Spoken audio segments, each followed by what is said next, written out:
बिस्मिल्लाहिर्रहमानिर्रहीम। अस्सलाम वालेकुम नाज़रीन, मैं अहमद फ़वाद हूँ और आप मेरा यूट्यूब चैनल देख रहे हैं। अहम ख़बरों, तज़किये और तबसरे के साथ आज के व्लॉग में आपकी खिदमत में हाज़िर हुआ हूँ। बड़ी ही इंपॉर्टेंट और एक्सक्लूसिव डिटेल्स आपके साथ मैंने शेयर करनी है। मेरे पीछे मौजूद सुप्रीम कोर्ट ऑफ पाकिस्तान की बिल्डिंग से एक पैगाम गया है इमरान खान के पास कि इमरान खान साहब आपको मरना होगा। मामला क्या है, कुछ अहम तरीन तफसीलात आपके साथ शेयर करूँगा। चीफ़ जस्टिस काजी फ़ाइज़ ईसा साहब ने रात 11 बजे क्यों जजिस को नींद से उठाया और क्या दस्तखत करवाए गए जजिस से, कुछ अहम तरीन तफसीलात इस हवाले से भी हैं।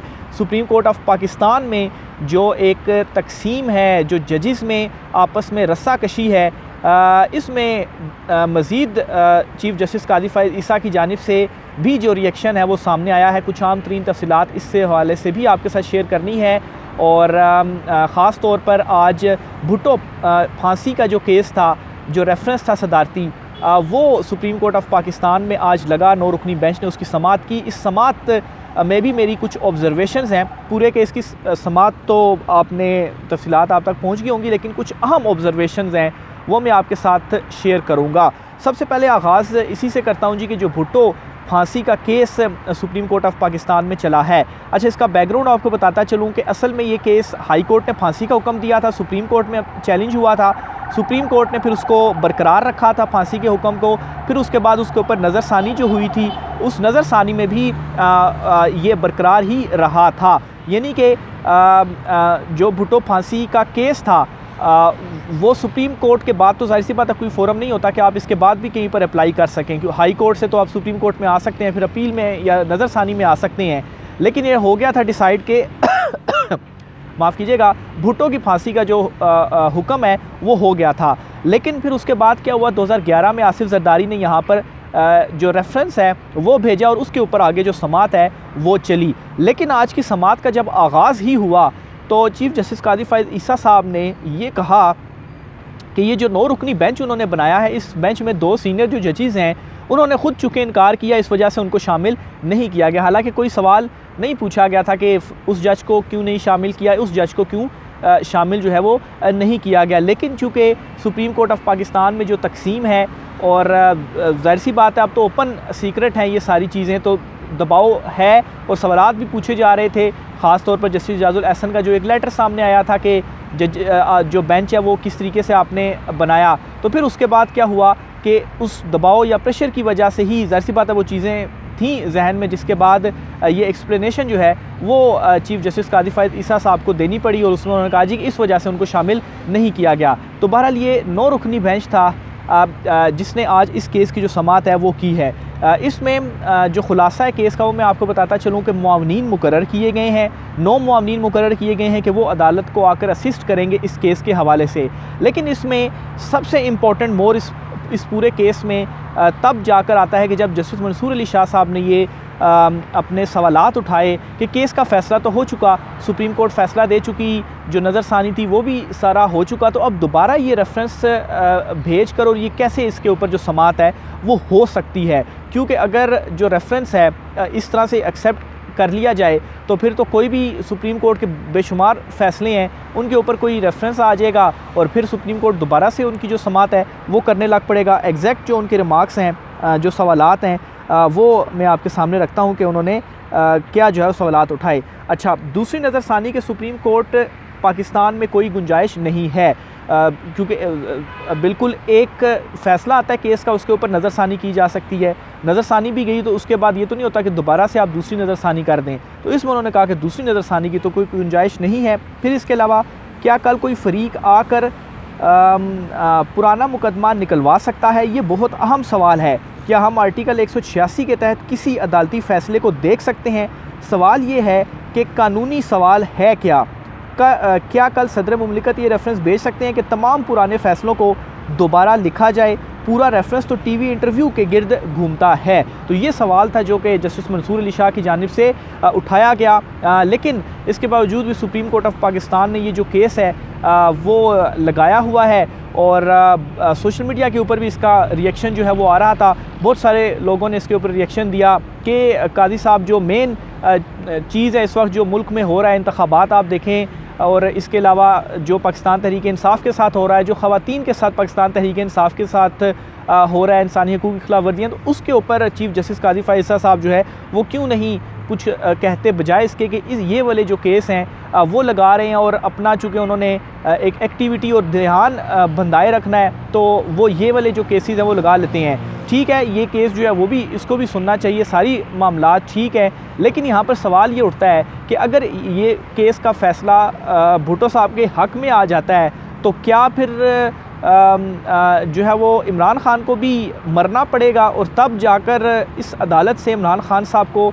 इंसाफ मिल पाएगा, या इमरान ख़ान साहब यहाँ पर जो दरख्वास्तें दे रहे हैं, इवन कि उनकी ज़मानत के केसेस यहाँ पर हैं और वो लग ही नहीं रहे, तब जाकर उनके केसेस यहाँ पर लगेंगे और तब जाकर उनको जो इंसाफ है वो दिया जाएगा। अभी तक तो इस बिल्डिंग से जो एक मैसेज जा रहा है, जो मेरी ऑब्जर्वेशन है वो यही है कि केसेस मतलब है एक वो काजी की अदालत में मुर्दा के लिए ज़िंदा और ज़िंदा के लिए मुर्दा, ये बड़ी एक लाइन थी जो कि मैंने सोशल मीडिया पर चल रही थी कि काजी साहब की अदालत में मतलब है कि भुट्टो साहब का जो कि अब नहीं रहे, उनका केस चल रहा है, उनको इंसाफ देने के लिए यहाँ पर जो चीज़ें हैं वो चल रही हैं, लेकिन जो ज़िंदा है पहले आप उनको तो देख लें, तो क्या खान साहब को भी मरना पड़ेगा और फिर उसके बाद यहाँ पर केस लगेगा और उनको भी कोई जो इंसाफ है वो मिलेगा। तो बहरहाल ये इस वक्त सुप्रीम कोर्ट ऑफ पाकिस्तान में हो रहा है। ना सिर्फ इतना बल्कि जो जजेस की आपस में तकसीम और आपसी जो लड़ाइयाँ हैं, जो आपसी उलझने हैं वो बहुत बढ़ चुकी हैं। इस वक्त दो जो कॉन्स्पिरेसी थ्योरी हैं वो सुप्रीम कोर्ट ऑफ पाकिस्तान में गर्दिश कर रही हैं। एक तो ये कि रात 11 बजे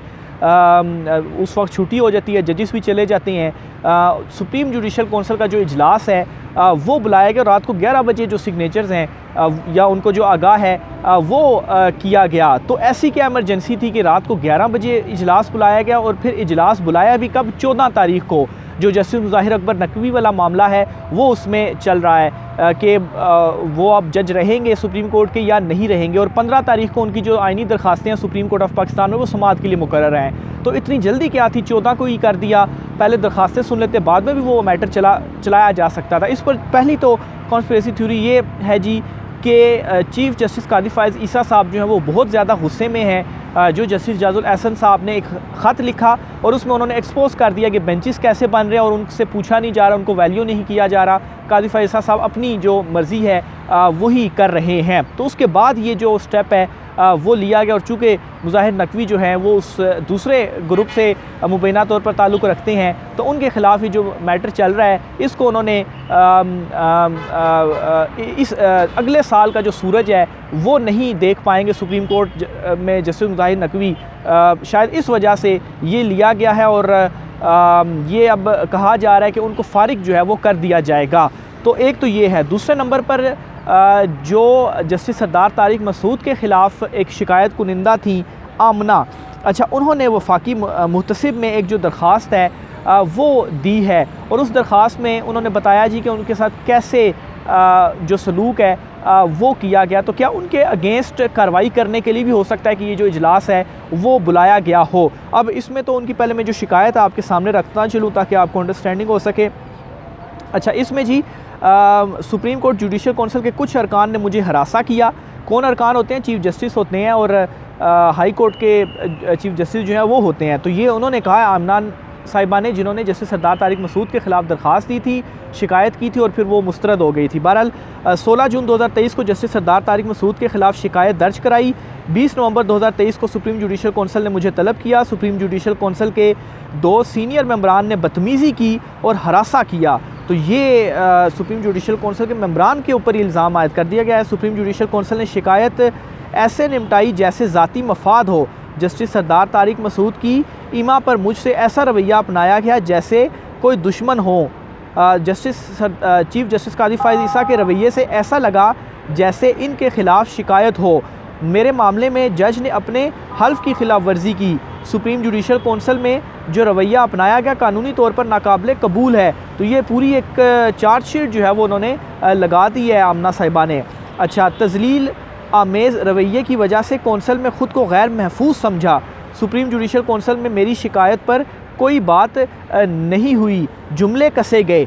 तो ये बड़ा भयानक किस्म के इल्ज़ामात है जो कि वो लगा रहे हैं और बता रहे हैं कि जजेस भी इस तरीके से कर सकते हैं। उनके खिलाफ शिकायत आ रही है और वो हरासाई कर रहे हैं शिकायत कुनिंदा को, उसके ऊपर जुमले जो हैं वो कस रहे हैं। अब क्या ये अदालत नहीं है जो यहाँ पर इस तरीके से रवैया बरता जा रहा है किसी के साथ भी? बहरहाल उनकी जो ये दरख्वास्त है उसमें ये तमाम जो चीज़ें हैं वो लिखी गई हैं कि ऐसा रवैया उनके साथ यहाँ पर बरता गया। तो ये सबसे सुप्रीम अदालत है, ये कोई ऐसा नहीं है कि कोई जिरगा वगैरह हो रहा हो, लेकिन खैर जिरगा वगैरह में भी इस तरीके से जो कुछ इन्होंने कहा नहीं होता होगा।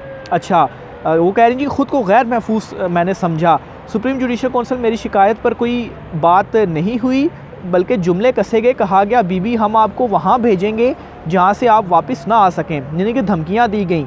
कहा गया बीबी हम आपको आज यहाँ से कहीं और भेज देंगे। आमना मलिक का दरख्वास्त में इल्ज़ाम, खातून होने की वजह से मेरे साथ इम्तियाजी सलूक किया गया। आइन का आर्टिकल 25(3) ऐसे मामलात में ख़वातीन को तहफ़्फ़ुज़ फ़राहम करता है। सुप्रीम जुडिशल कौंसिल चेयरमैन की जानिब से कार्रवाई कानून की तौहीन थी, मुझे ज़हनी अज़ियत का शिकार बनाया गया और धमकियाँ दी गईं।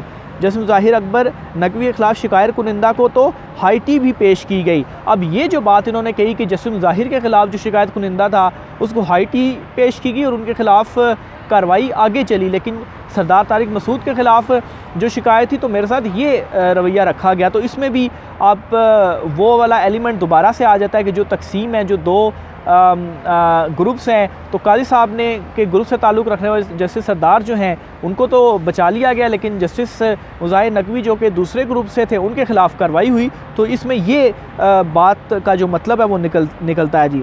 अच्छा, जस्टिस माफ़ कीजिएगा, हरासा करने वालों के ख़िलाफ़ कार्रवाई ना करना भी मेरे लिए तकलीफ़दा है। मुसलसल हरासा करने पर जस्टिस सरदार तारिक मसूद के ख़िलाफ़ एक्शन लिया जाए। तो सरदार तारिक मसूद ने जो इनको हरासा किया ये इन्होंने अपनी इस दरख्वास्त के अंदर कहा है।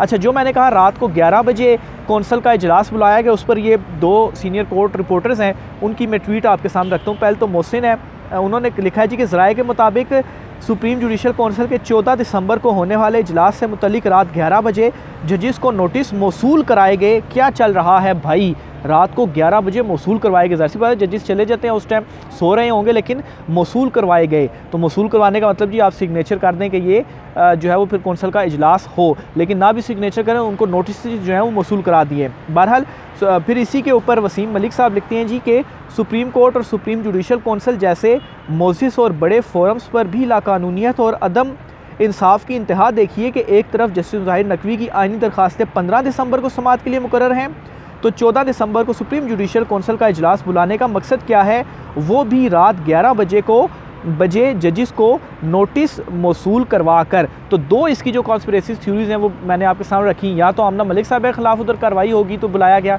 या ये है कि मुज़ाहिर नकवी को की छुट्टी करवाई जा रही इसलिए बुलाया गया है। तो बहरहाल 14 तारीख को ये जो इजलास है वो होगा। तो सुप्रीम कोर्ट ऑफ पाकिस्तान में ये जो हलचल है वो चल रही है, और दूसरी तरफ इमरान खान साहब के केसेस हैं वो भी नहीं लग रहे, वो अपनी जगह पर जो सवालात हैं, और भुट्टो का जो केस है वो 12 साल 11 साल के बाद समाअत के लिए मुकर्रर हुआ है। ठीक है, वो होना चाहिए, लेकिन प्रायोरिटी भी आपने देखनी है कि इस वक्त जो चीज़ें हो रही हैं बजाय उनके ऊपर एक्शन लेने के, वो जो कुछ हो चुका है उसको ऊपर 9 रुकनी लार्जर बेंच बना दी और फिर उस मामले को इतना जो है वो चलाना, और फिर सारी मीडिया की सुर्खियों में भी वही है। और इसी मामले को फिर इस तरह से भी कंपेयर किया जा रहा है जी कि आप देखें भारतीय सुप्रीम कोर्ट जो है उसने क्या फ़ैसला दिया, वो जो कश्मीर के हवाले से है, और जो हमारी कोर्ट्स हैं वो क्या जो फ़ैसले हैं वो दे रही हैं। ये मतलब है कि इमरान खान के इद्दत का केस उठाया हुआ है, ताहयात नाअहली का मामला चल रहा है, सुप्रीम कोर्ट में जजों की लड़ाइयाँ जो हैं वो चल रही हैं, लेकिन दूसरी तरफ भारतीय अदालतें जो है वो कश्मीर की हैसियत से मुतल्लिक जो फ़ैसला है वो दे चुकी हैं, और हमारे मीडिया के ऊपर भी सारा दिन यही जो चीज़ें हैं सुप्रीम कोर्ट के हवाले से वो चल रही हैं। तो बहरहाल जी ये इस वक्त जो मामलात हैं वो चल रहे हैं, इनके ऊपर अब क्या किया जाए, रोया जाए, क्या किया जाए, कुछ मतलब है कि ख़ुद भी लोग कंफ्यूज हो जाते हैं कि हम जाएं तो जाएं कहाँ पर। बहरहाल राय का सार कीजिएगा, मुझे इजाज़त दीजिए, अल्लाह हाफ़िज़।